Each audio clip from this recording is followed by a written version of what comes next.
하나님께 영광 박수 올립니다. 감사합니다.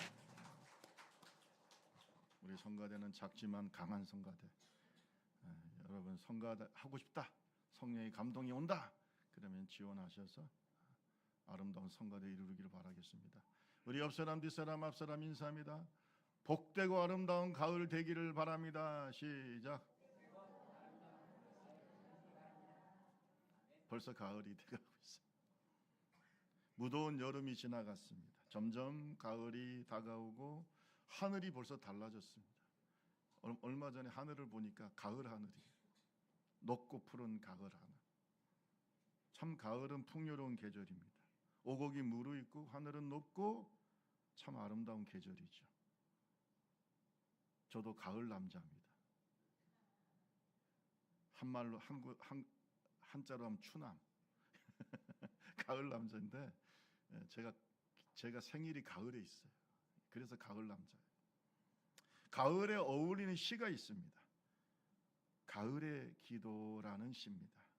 가을에는 기도하게 하소서, 낙엽들이 지는 때를 기다려 내게 주신 겸허한 모국어로 나를 채우소서.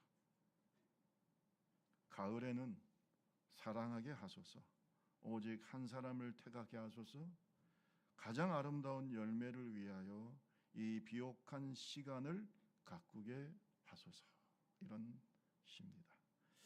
여러분, 타는 듯한 무더위가 지나가고 이 무더위 속에서도 농부의 땀방울이 아름아름 이렇게 이제 익어서 결국은 풍성한 가을의 열매가 되고 곡식이 되고 그렇게 되죠. 여러분, 우리 영혼도 이제 점점 가을이 되고 주님 앞으로 갈 날이 다가오고 있죠. 그러면 내 인생을 바라보는 하나님의 마음이 어떨까? 여러분, 좋은 나무가 좋은 열매를 맺습니다. 우리 주님은 농부라고 그랬습니다. 우리 인생을 바라보는, 내 영혼을 바라보는 주님, 내가 지금 내 인생의 가을을 향해서 점점 가고 있고 이제 주님 나라가 가까울 때인데, 그러면 나는 내 인생을 어떻게 살아야 되는가? 빅터 프랭클이라고 하는 유명한 심리학자가 인간은 의미를 깨달을 때 인간답게 살 수 있다고 그랬어요. 따라합시다. 인생에 의미를 깨달아야 된다. 그래서 이게 의미요법이라고 하는 상담요법을 만들었어요, 심리학적으로. 그러니까 사람은 의미를 깨달아야 되는 겁니다. 아니면 무의미하면 죽습니다. 사람은 목적이 없고 무의미하게 살면요, 인간답게 사는 게 아니라 동물처럼 삽니다. 근데 여러분, 아무리 극한 환경 속에 아우슈비츠 수용소와 같은 이렇게 내일을 알 수 없는 죽음 속에 있어도 삶의 목적과 의미가 분명한 사람들은 인간답게 살아요. 그러면 그 의미는 누가 주시는 걸까요? 어떤 의미가 과연 인간다운 의미일까? 그 의미는 하나님 안에서 발견할 수 있습니다. 하나님 안에서 발견할 수 있어요. 왜? 우리는 하나님의 형상을 따라 지음받은 하나님의 창조물이기 때문에. 오늘 저와 여러분들이 이 가을에 하나님, 내가 나의 삶의 의미를 깨닫게 하시고 그 의미를 잘 따라서, 그 목적을 따라 삶으로 말미암아 내 인생에 풍성한 열매가 맺어지도록 기도합시다. 정말 가을의 기도는 우리가 해야 되겠죠. 우리 옆 사람하고 얘기하세요. 우리 가을에 풍성한 열매를 위해서 기도합시다. 시작. 여러분, 정말 풍성한 열매가 여러분의 인생에 있기를 바랍니다. 하나님 보실 때, 뭐 사람들이 볼 때보다 하나님, 아이고 내가 자식들한테 그만한 재산을 물려주고 공부를 그만큼 시켰으면 내가 잘 살았지, 그건 자기 생각이고요. 성경에 보면은 어리석은 농부의 비유가 나오잖아요, 예수님이. 여러분, 성경의 관점과 인간의 관점이 많이 달라요. 하늘과 땅 차이입니다. 농부가 그의 열심히 농사를 지어서 많은 곡식을 거두었어요. 자, 그러니까 창고를 더 많이 짓고, 그리고 난 다음에 자기 영혼에게 말합니다. 자, 이제 이만큼 크게 성공을 거두었으니 이제는 내 영혼아 편안하게 쉬고 먹고 놀고 이제 이렇게 인생을 즐겁게 보내자라고 자기 영혼에게 얘기한 거예요. 그런데 갑자기 하나님의 음성이 들립니다. 하나님이 뭐라고 얘기하고 있냐면 어리석은 자요. 따라합시다. 어리석은 자. 그 사람 보고 어리석은 자. 이제 내가 지금까지 고생했으니까 고생 끝, 행복 시작, 이렇게 했는데 그날 밤에 하나님의 음성이 들리는 거예요. 지혜롭다 어리석다. 어리석은 자야. 오늘 밤에 내가 네 영혼을, 네 생명을 찾으리니 그러면 네가 쌓아둔 그 모든 것이 누구의 것이 되겠느냐. 노력했는데 그 뭐요? 누릴만 하니까 어디가? 죽어. 누릴만 하니까 죽어. 그걸 성경은 뭐라고 얘기하냐면 어리석은 자라는 거예요. 삶의 목적이 잘못됐다는 거예요. 의미가 없다는 거예요. 하나님 앞에서. 그러면서 이런 말을 했어요. 자기를 위하여 재물을 쌓아두고 하나님께 대하여 부요하지 못한 자가 이와 같으니라. 이 말은 뭐예요? 하나님 앞에 열매가 없다. 여러분과 제가 하나님께 부요한 자가 되길 바랍니다. 아니 내 한 번밖에 없는 인생인데, 물론 이 땅에서도 우리가 잘되고 형통하고 자식들에게 많은 것을 물려줄 수 있으면 좋겠죠. 그러나 더 중요한 것은 자기를 위해서 부요한 자가 될 뿐만 아니라 하나님 앞에 부요한 자가 돼야 돼. 따라합시다. 풍성한 열매. 내 영혼의 풍성한 열매를 바라보자는 거예요. 저는요, 제 인생 이 땅에 와가지고 70년, 80년, 뭐 많이 살면 100년 살겠지만 뭐 100년까지는 바라지도 않고, 뭐 100년 살면 좋겠지만, 뭐 강건하면 80이라고 그랬지 않습니까? 이제 뭐 얼마나 남았겠습니까? 솔직히. 그죠? 여러분은 저보다 더 연세가 있으신 분들 많으니까. 여러분, 내가 내 인생을 의미 없이 살고 싶지는 않아요. 그래, 이렇게 살고 싶지는 않아. 사람들이 뭐라고 하든지 간에 하나님 앞에서 어떤 자가 되고 싶어요? 많은 것을 풍요롭게 쌓는 자가 됐으면 좋겠어요. 하나님 앞에서 풍요로운 인생. 따라합시다. 하나님 앞에서 풍요로운 인생. 우리 옆 사람 손잡고 한번 이렇게 해보세요. 하나님 앞에서 풍요로운 인생이 되세요.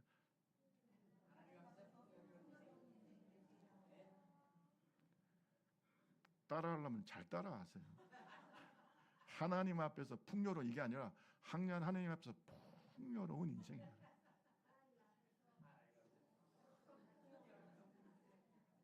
할렐루야. 여러분, 말씀을 즐겁게 들으시기를 주님의 이름으로 축원합니다. 풍요로운 인생이죠. 여러분, 사람이 영혼이 풍요로우면요, 네, 현실이 조금 힘들고 자녀가 좀 어렵고 그래도요, 사람은 부유합니다. 마음이 부자야. 마음이 부유하면요, 행복해요. 근데 아무리 환경이 좋고 잘 살고 뭐 자녀들은 뭐 삐까뻔쩍해도 내 영혼이 힘들면요, 그 사람만큼 괴로운 사람이 없어요. 여러분, 우리가 풍요로운 인생, 하나님 앞에서 많은 열매를 맺는 풍요로운 인생, 하나님 앞에서 의미 있는 인생. 따라합시다. 의미 있는 인생. 그래, 의미 있는 인생을 살려면 어떻게 해야 되나? 오늘 본문에 보면 잘 나와 있어요. 첫째는 뭐냐면, 잘 들으세요. 오늘 이 말씀을 여러분 꼭 기억하십시오. 이것이 성경의 진리입니다, 여러분. 자, 우리가 하나님 앞에서 내가 후회하지 않고 내 인생이 풍요롭고 의미 있으려면 어떻게 했나? 첫째는 뭐냐면 하나님의 때를 분별해야 돼요. 따라합시다. 하나님의 때가 되어야 된다. 아니, 아무리 곡식을 잘 열심히 가꾸어도 열매는 언제 맺어져요? 가을이 돼야 됩니다. 우리가 이제 벼를 얘기할 때 열심히 벼를 가꾸고 해도 결국은 탈곡을 하고 우리가 추수를 언제 합니까? 가을에 하는 거예요. 때가 돼야 되는 거예요. 인생에도 때가 돼야 되고 하나님의 때가 돼야 되는 거. 그래야 열매를 맺습니다. 여러분, 오늘 보세요. 12장 21절에서부터 23절에 보면은 예수님께서 예루살렘으로 올라가십니다. 많은 사람들이 예수님을 향하여 뭐라고 얘기합니까? 뭐 호산나 다윗의 자손, 환영합니다. 마치 예수님이 왕이나 된 것처럼 환영합니다. 그리고 이제 헬라인주 몇 사람이 예수님을 찾아와요. 빌립에게 얘기를 해서 예수님을 만나려고 합니다. 여러분, 이 사람들은 목적이 그거죠. 어떻게 하면 예수님을 통해서 그런 이 땅에서의 어떤 그런 천국, 이 땅에서의 어떤 하나님의 나라, 이 땅에 다윗의 왕국을 이루려고 하는 그런 마음이 있는 거죠.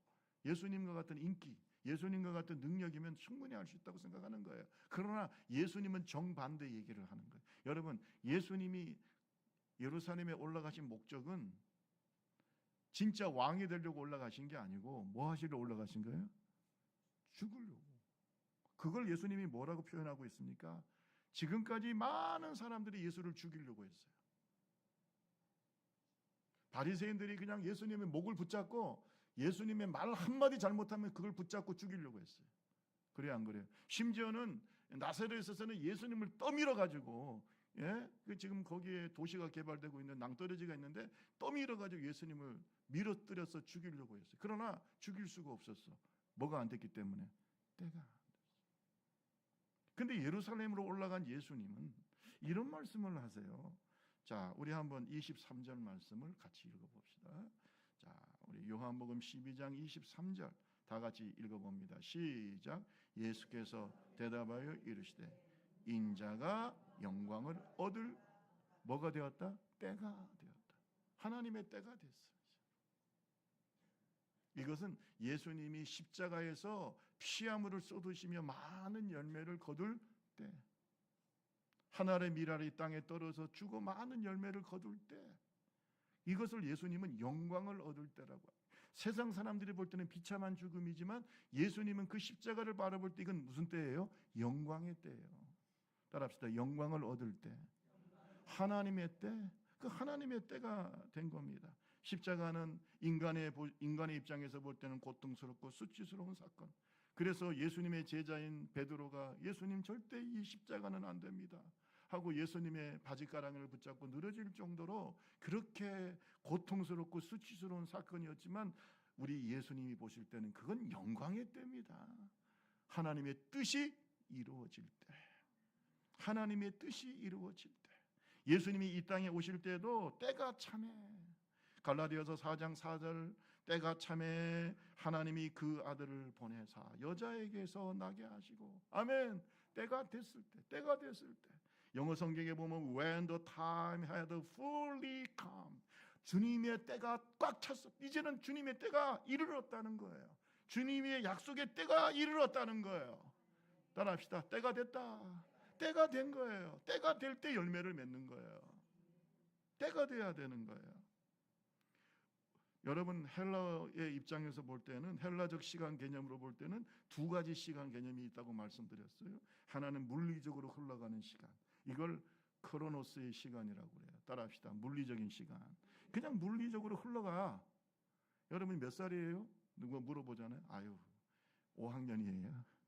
아유 7학년이에요. 그거는 그냥 물리적으로 흘러가는 시간이에요. 그 저보고 몇 살이냐 물어본 제가 얘기를 하면 다 놀라요. 저를 그렇게 안 보는 것 같아서 너무 감사해요. 그 내가 손주가 있는 할아버지라 그러면 깜짝 놀라요. 아이고 세상에. 어제도 손주가 왔다 갔잖아요. 예. 어른들이 하더라고. 오면 반갑지만 가면 더 반갑다고. 정말 이뻐요. 예, 정말 이뻐. 여러분, 그거는 물리적인 시간이야. 몇 살이에요? 5학년이에요? 4학년이에요? 그건 그냥 4학년인지도 모르는 사람 있나요? 그게 무슨 뜻인지? 40, 50. 40은 4학년, 50은 제가 또 이게 또 설명을 해야 되지. 또 모르는 것도 있을지 몰라서. 예.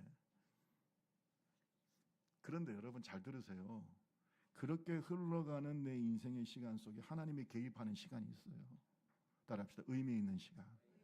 하나님이 개입하는 시간이에요. 영적으로는 하나님이 개입. 여러분이 중생한 시간, 세례받은 시간, 여러분이 성령 세례받은 시간, 여러분들이 뭐 직분을 받은 시간, 아멘. 주님의 부름을 받은 시간, 다 시간이 있습니다. 의미 있는 시간, 결혼하는 시간, 또 여러분의 첫 아이를 낳은 시간, 다 이게 의미 있는 시간이죠. 이걸 우리가 뭐냐면 카이로스의 시간이라고 해요. 카이로스. 그게 뭐냐? 때가 됐다는 거예요. 아멘.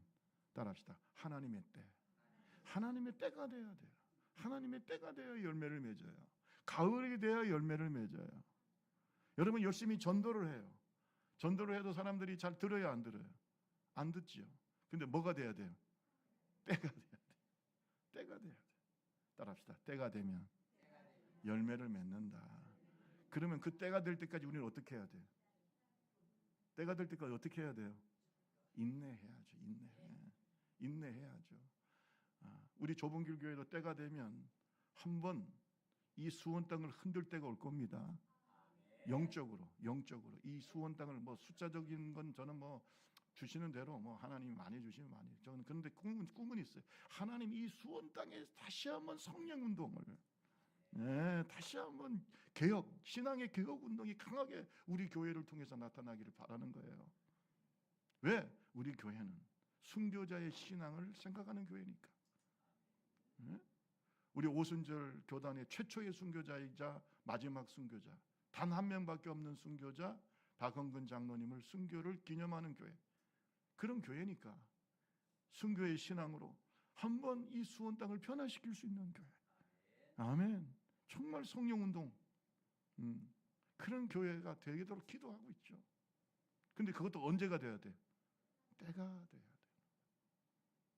때가 될 때까지 우리는 어떻게 해야 돼요? 인내를 해야 되죠.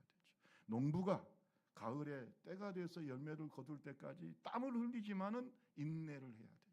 여러분 가정도 구원할 때가 있어요. 그 영혼도 구원할 때가 있어요. 하나님의 일도 이루어질 때가 있어요. 미얀마 선교도 이루어질 때가 있어요. 아멘. 지금은 때가 아니죠. 때가 오면은 우리가 미얀마 땅에도 하나님의 큰 역사를 이루게 될 때가 올 줄로 믿습니다. 지금은 때가 아니죠. 또 여러분 북한 땅에도 지금은 때가 아니죠. 북한 땅에 들어갈 수도 없는데, 그러나 분명히 때가 되면 아멘 하시는 분들은 이 축복을 같이 누릴 겁니다. 평양에 우리 좁은 길 교회가 세워지고 원산에도 세워질 것이. 우리 어디로 여행을 해? 아유 목사님 빨리 비행기 타셔야 돼. 이 평양 가셔야 돼. 할렐루야. 비행기까지 안 타도 되겠네. 평양은 너무 가까우니까. 때가 되면은 그 꿈을 꾸는 거예요. 때가 되면 저 평양 땅에 무너진 교회들이 세워지고, 저 원산 땅에 무너진 교회들이 세워지고. 왜냐하면 제가 이 원산과 평양을 얘기하는 것은 옛날 1900년 초기에 최초의 성령의 강한 역사가 나타나고 운동이 나타난 데가 어디예요? 바로 평양 대붕의 역사, 원산 대붕의 역사예요. 꿈을 꾸자고요. 꿈을 꾸자고요. 하지만 하나님의 때가 될 때까지는 우리는 어떻게 해야 돼요? 인내를 해야죠. 그러나 하나님의 때가 되면 반드시 열매가 맺어져요. 내 인생도 마찬가지예요.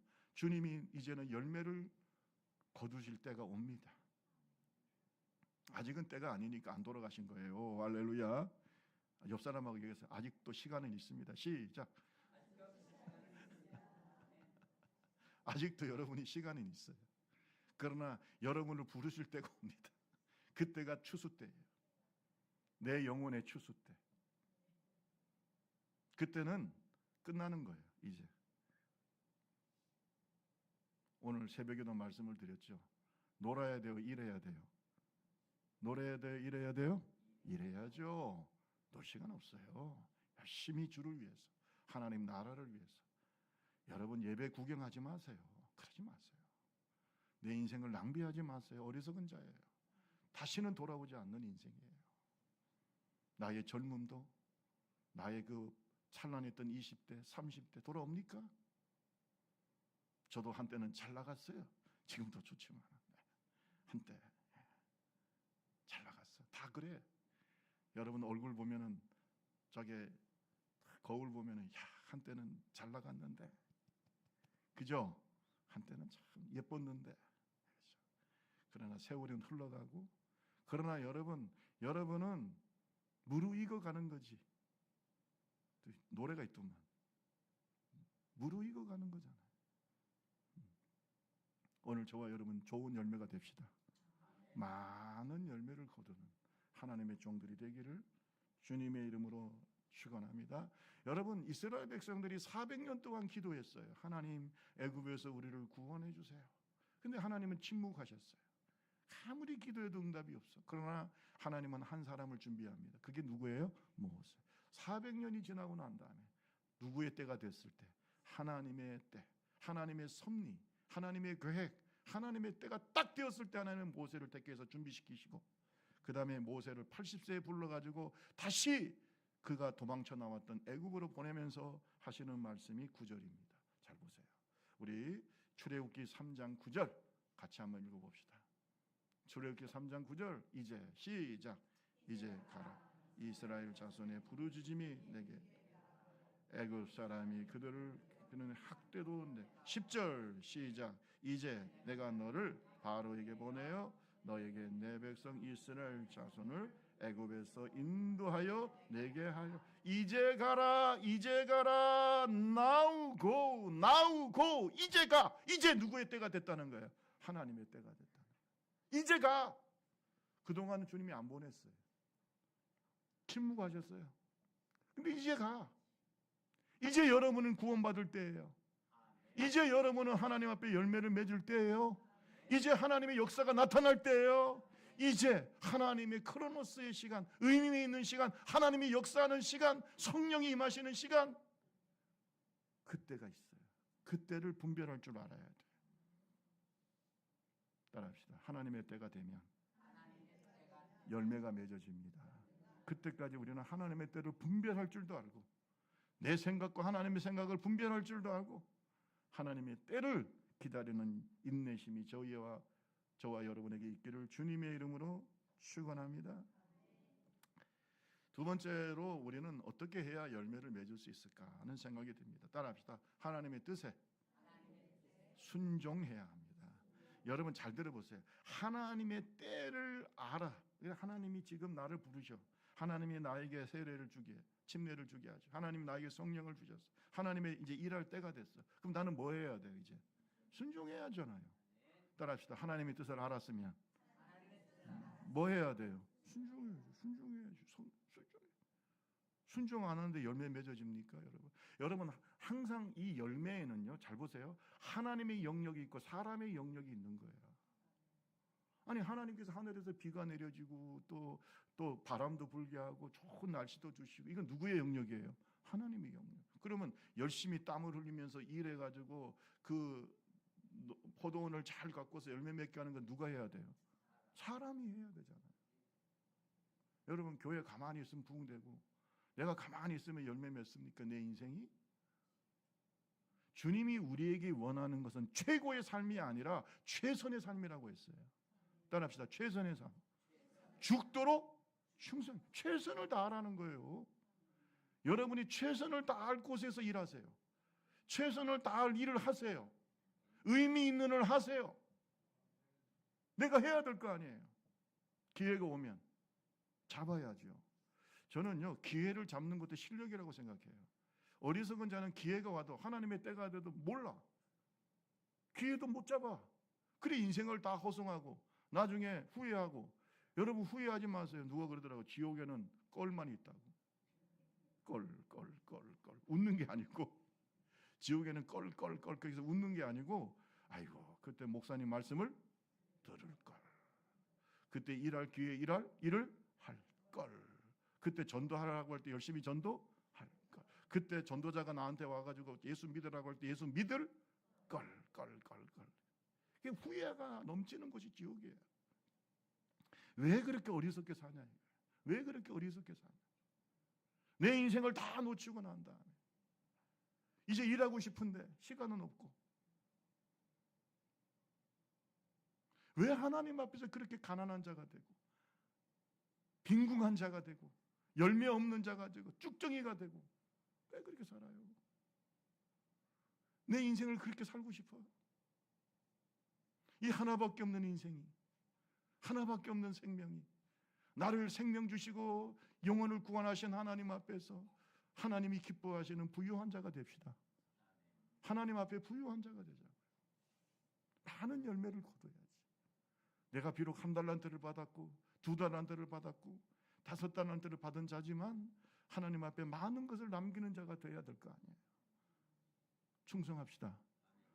그렇잖아요. 하나님의 뜻을 깨닫고 그 다음에 우리는 어떻게 해야 됩니까? 순종해야죠. 지금 예수님이 영광을 얻을 때가 됐다고 그랬어요. 그리고 예수님께서 지금 모든 인류를 구원하시는 많은 열매를 맺게 된 줄로 믿습니다. 그런데 여러분 이렇게 열매를 맺게 된 중요한 예수님의 모습이 있죠. 예수님이 뭐 했어요? 여러분 24절 예수께서 내가 진실로 진실로 너희에게 이르노니 12장 24절 한 알의 밀이 땅에 떨어져 죽지 아니야. 한 알 그대로 있고 죽으면 많은 열매. 지금 하나님이 예수님한테 그래요. 야, 너 십자가에서 죽어라. 죽으라고 그랬어요. 오직 했으면 예수님께서 겟세마네 동산에서 기도하실 때 할 수만 있으면 이 잔을 내게서 옮겨. 여러분, 하나님이 예수님 하나님의 아들이지만 인간을 입고 오셨으니까 이런 수치스러운 십자가를 지고 싶지가 않으신 거죠. 사람인데 사람으로 오셨잖아요. 예? 우리와 똑같은 눈물을 흘리시고 땀을 흘리시고 피를 흘리신 분 아닙니까? 사람은 다 좋은 자리에 앉고 싶지요. 그런데 그 십자가의 자리에 가라니까 거기 가고 싶겠어요? 다른 방법이 없나요, 주님? 그러나 하나님의 방법은 그가 화목 제물이 되는 거예요. 따라합시다. 나를 위하여 죽어라. 죽으라고 말씀하시잖아요. 여러분, 예수님이 십자가에 달려서 바로 돌아가신 거 아닙니다. 여러분, 예수님은 십자가에 돌려서 몇 시간 동안 계셨어요? 오전 9시부터 오후 3시까지 6시간 달려 계셨어요. 그러면 한번 물어보고 싶어요. 예수님이 죽은 나사로도 살리셨고, 그죠? 나인성 과부의 아들도 살리셨고, 또 바다 위를 어떻게 걸어가도 하셨던 그런 하나님의 능력이 있는 예수님이 십자가에서 못 내려올까요? 예수님을 찌르고 예수님을 향해서 모독하고 예수님을 향해서 채찍질하는 자들의 생명을 다 걷어가시고 다 죽일 수는 없을까요? 여러분, 예수님이 십자가에서 내려오지 않는 것은 능력이 없어서가 아니에요. 따라합시다. 순종하셨다.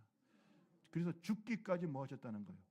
따라합시다. 죽기까지 복종하셨다. 열매를 맺으려면 복종해야 돼요. 열매를 맺으려면 순종해야 돼. 그 언제까지? 죽기까지. 순종. 목사님, 저는 지금까지요 신앙생활을 하면서 내 인생을 바라보니까 별로 그렇게 하나님 앞에서 많은 열매가 없는 것 같고 부끄럽습니다. 왜 그런 줄 아세요? 결정적인 순간에 여러분은 피하셨어요. 결정적인 순간에 하나님 앞에 불순종했어요. 누굴처럼? 사울왕처럼. 결정적인 순간에 요나처럼 도망쳤어요. 생각해 보세요. 왜 여러분과 제 인생 속에 왜 이렇게 하나님의 열매가 풍성하지 못하고 내 영혼이 계속해서 하나님 앞에서 부족함을 느끼는가? 결정적인 순간에 순종하지 않았어. 피했어. 계속 피했잖아요. 피했잖아. 요나처럼 자꾸 피했잖아요. 그래도 나중에 억지로라도 요나가 순종하니까 그 12만 명이 넘는 니느웨 성이 어떻게 했어요? 회개하고 돌아오는 열매가 있잖아요. 순종해야 되죠. 순종 없이 어떻게 열매를 거둬요? 그렇잖아요. 만약에 예수님께서 아이고 나는 십자가가 싫어, 너무 힘들고 너무 수치스러워하고 만약에 십자가를 끝까지 지지 않으셨고 돌아가지 않았다면, 순종하지 않았다면 우리는 어떻게 될까요? 그래서 그게 영화가 됐어요. 만약에 예수님이 십자가를 지지 않았으면 어떻게 할까? 그 영화가 예수의 마지막 유혹이라는 영화입니다. 거기 보면 예수님이 만약에 끝까지 십자가에서 순종하지 않았다면 우리는 어떻게 됐을까? 뭐 예수님은 평범하게 돌아가셨겠지. 사람으로 오셨으니까. 그러나 하나님의 뜻은 이루어지지 않습니다. 우리 옆 사람하고 한번 얘기해 보실래요? 순종해야 열매 맺습니다. 시작. 결정적인 순간에 믿음이 드러나요. 결정적인 순간에 누가 주인인가가 드러나. 여러분, 열매 맺읍시다. 열매 맺읍시다. 내 인생을 의미 없게 두지 마세요. 열매 맺어야죠. 하나님의 뜻은 우리의 뜻과 다릅니다. 이사야 55장 9절에 보면 이는 하늘이 땅보다 높음 같이 내 길이 너희 길보다 높으며 내 생각은 너희 생각보다 높음이다. 우리가 하나님의 뜻을 깨닫고 그 하나님의 뜻 앞에 나를 복종하고 순종하는 이런 믿음의 종들이 되기를 주님의 이름으로 축원하여 합니다. 그런데 우리가 하나님의 뜻에 순종하려면 어떻게 해야 되는 줄 아세요? 어떻게 해야 돼요? 나를 부인해야 돼요. 여러분, 하나님의 뜻과 내 뜻이 어떻게 해요? 부딪힐 때가 많아요. 어떤 사람은 참 고집도 세. 그러면서 하는 말이 나는요 고집 세요. 그게 무슨 자랑이라고. 참, 나요 한번 꼬꾸라하면 나는 안 펴져요. 자랑입니까? 그게 자랑이야. 그러니 그 모양 그 꼴로 사는 거예요. 좋아하는 사람도 없고 맨날 교회에서 외톨이고. 예? 순종을 해야지. 순종을. 예? 여러분, 순종하려면 자기를 부인해야 돼요. 우리 다 같이 12장 24, 25절 한번 읽어볼까요? 요한복음 12장 24, 25. 다 같이 한번 읽어봅시다. 시작. 내가 진실로 진실로 너희에게 이르노니 한 알의 밀이 땅에 떨어져 죽지 아니하니 한 알 그대로 있고 죽으면 많은 열매를 맺느니라. 자기의 생명을 사랑하는 자는 잃어버릴 것이요 이 세상에서 자기 생명을 미워하는 자는 영생하도록 보전. 여러분, 자살하라는 얘기 아니에요. 자살하라는 얘기가 아니라 여러분 마음속에 있는 옛사람을 죽이라는 겁니다. 욕심을 죽이라는 거예요. 여러분, 우리가 거듭나게 되면요, 우리 마음속에 하나님의 형상을 따라 우리 속에 있는 새 사람이 거듭나면 생기고, 그 다음에 내 속에 또 아직까지 죄성, 옛사람이 있잖아요. 이 두 가지는 끊임없이 부딪히는 거예요. 내면의 영적 전쟁이 벌어져요. 이럴 때마다 여러분 잘 보세요. 내면의 영적 전쟁이 벌어져. 물론 내 생각이 하나님의 뜻과 합하면 아무 상관이 없어. 그러나 예수님처럼 십자가를 지실 때 이게 지금 정말 이렇게 갈등이 있을 수 있지 않습니까? 내 생각과 하나님의 뜻, 내 감정과 하나님의 생각, 하나님의 뜻이 부딪힐 때가 있어. 이럴 때 어떻게 과감하게 죽어요. 아멘 할 때까지 좀 과감하게 죽으세요. 내가 죽어야 예수의 뜻이 이루어져요. 여러분 알잖아요. 목사님, 이거는 분명히 하나님의 뜻인데 내 마음이 아니에요. 죽어요. 그게 여러분을 실패하게 만드는 거야. 여러분 속에 옛사람이 있습니다. 올드 셀프가 있습니다. 여러분 마음속에 여러분의 욕망을 따라 살고 싶은 마음이 있어요. 그거 죽어야 돼요. 교회는요, 이 옛사람이 살아있는 사람들이 너무 많으면 교회가 힘들어요. 나는 내 마음이 온유하고 겸손한. 온유한 게 뭐예요? 마음이 부드럽다는 거예요. 옛사람을 죽인다는 거예요. 여러분, 이 옛사람과의 전쟁은 죽을 때까지 이루어집니다. 여러분, 다윗을 보세요. 옛사람이 이기고 죄성이 이기고, 그죠? 욕심이 이기니까 어떻게 돼요? 밧세바를 범하고 우리아를 죽이고 자기 인생을 완전히 망가뜨리지 않습니까? 새 사람이 승리하게 합시다. 그러려면 나를 죽여야 돼요. 자기를 부인해야 돼. 자기를 내려놓아야 돼. 예수님도 자기를 부인하셨어요. 우리 다 같이 에베소서 4장 22절 볼까요? 자, 보세요. 에베소서 4장 22절 23절까지 시작.